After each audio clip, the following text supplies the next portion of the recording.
100 number का question आ रहा है। कितने नंबर का? 100। भगवान उतर जाएगा तो 100 करेगा। इसका सबसे बेस्ट स्ट्रेटजी जानते हैं क्या होता है?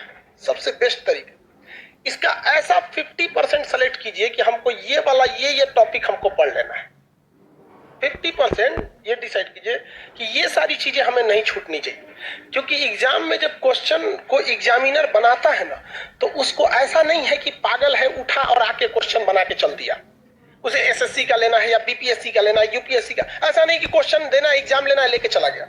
उसके लिए भी कुछ रूल एंड रेगुलेशन होते हैं, उसके ऊपर भी कुछ होता है। जैसे स्टूडेंट्स के लिए एक सिलेबस होता है एग्जाम देने का, वैसे ही एग्जामिनर के ऊपर एक सिलेबस होता है क्वेश्चन सेट करने का पैटर्न, जिसमें वो 50% एवरेज क्वेश्चन सेट करता है, जिसके लिए बहुत खास मेहनत की जरूरत नहीं है, केवल सिंसियरिटी की जरूरत है। इसके बाद का जो 30% क्वेश्चन होता है ये टफ होता है, और ये 20% उन्हीं को दिया जाता है जो बहुत होशियार समझते हैं अपने आप को, ताकि उन्हें बर्बाद कर दिया जाए। ये 20% क्वेश्चन किसी कीमत पे आपसे नहीं हो सकता है। देखो बहू, ये 20% कब हो सकता है? बोर्ड के एग्जाम में। बोर्ड के एग्जाम में आप 100 में 100 करो, लेकिन जिसने यहां सोच लिया, आप कभी कभी देखते होंगे कुछ क्वेश्चन को हम बड़ा सीरियसली बताते होंगे, किसी क्वेश्चन को बता के इग्नोर कर देते हैं, अरे हटा यार। जानते हैं किसको? ये 20% हो।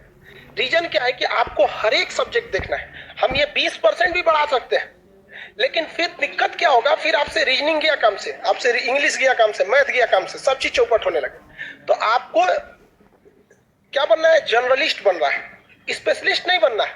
हमारे लिए क्या जाता है? हम तो पूरा लिखवा देंगे, पूरा ले सोच रहे एक को राजवंश तो कुछ नहीं छोड़ेंगे। लेकिन फिर भी हम क्या करते हैं? कोशिश यही करते हैं कि कम से कम ये वाला तो ससुरा किसी कीमत पे ना छूटे, ये वाला नहीं छूटे। रिजल्ट यही दिलाता है। जिनका कमांड इस पर हो गया उनका रिजल्ट हो जाएगा। इसको कभी नहीं देखना है। इवन मैथ में देखिएगा क्या होता है। हम तो मैथ के टीचर नहीं है जो हम आपको मैथ के बारे में समझाएं, लेकिन लड़का को कभी कभी देखते हैं। एक लड़का यही के लाइब्रेरी में कभी कभी चले जाते हैं हम भी।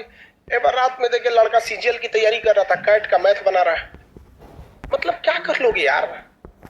20% वाले में जाओगे, इसमें जाओगे ना, 100 में 100 लाओगे यहाँ पे। बाकी इंग्लिश चौपट होगा, फिर टीयर 1 में रीजनिंग और जीएस चौपट हो जाएगा, रीजनिंग चौपट हो जाएगा। तो कभी भी आप अपने आप को ओवर एडवांस मत समझिए। आप में से भी कुछ लड़का और कुछ लड़की ओवर एडवांस होते होंगे सब। तो किस में जाता है सब? ये 20% में। उसका रिजल्ट नहीं चाहिए, उसको क्या चाहिए? टॉप करना है। यूपीएससी में एक लड़की थी श्वेता सिंह करके, ऐसे वो पीटी एग्जाम के कट ऑफ से केवल 1 नंबर ज्यादा पाई थी। उसका टीना डाबी भी थी, कई लड़कियां थे सर, टीना डाबी भी थी। तो कट ऑफ से केवल कितना नंबर पाई थी? 1 नंबर, और टॉप में चल गए सब।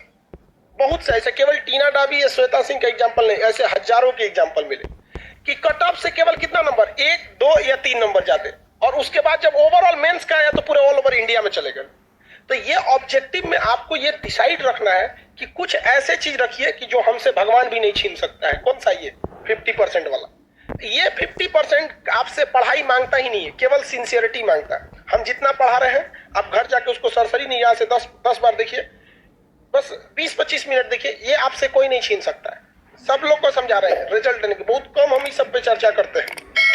आते होंगे, देखते होंगे कल कहां तक पढ़ाए थे, चल दीजिए आगे। इस पे ध्यान दीजिएगा। उसके बाद मेहनत किससे करना है? इस वाले कुछ ऐसा क्वेश्चन आता है ना कि कभी कभी देख के सोच रहा हमारा दिमाग जल जाता है। अजीब टाइप का क्वेश्चन पूछ देता है यहाँ पे। तो कौन सा है? 20%। उसमें कभी मत पढ़िएगा। किसमें पढ़ना है आपको? ये दोनों। ये तो सब लोग को आता है मार्क्स। कोनो एग्जाम में बैठिएगा, आपको ऐसा थोड़े 0 पाके आइएगा, लगभग तो इतना ही आएगा। इस सब में ध्यान से लेके पढ़ना है। तो जितना आपका मटेरियल है या जो हम पढ़ाते हैं, तो हम भी इसी को ध्यान में रख के पढ़ाते हैं। जब आप यहां तक पढ़ाई कर रहे होते हैं तो यहाँ बहुत मजा आता है। जब इसमें घुसते हैं तो थोड़ा दिमाग लगाना पड़ता है, और जब इसमें घुसते हैं तो बोरिंग लगने लगता है। क्या लगने लगता है? बोरिंग। तो ससुरा ये हमारा फेलो करा रहा है, पढ़ाई को बोरिंग भी बना रहा है। तो हमको भी गम ने मारा, तुमको भी गम ने मारा, इस गम को मारे डालो। समझ आ गया कि नहीं है? इसको बर्बाद कर दो, इसको छोड़ना नहीं है। यहाँ पे समझ आ रहा कि नहीं आ रहा? आप लोग आज से पढ़िए, होली का भी लंबा गैप होने वाला है।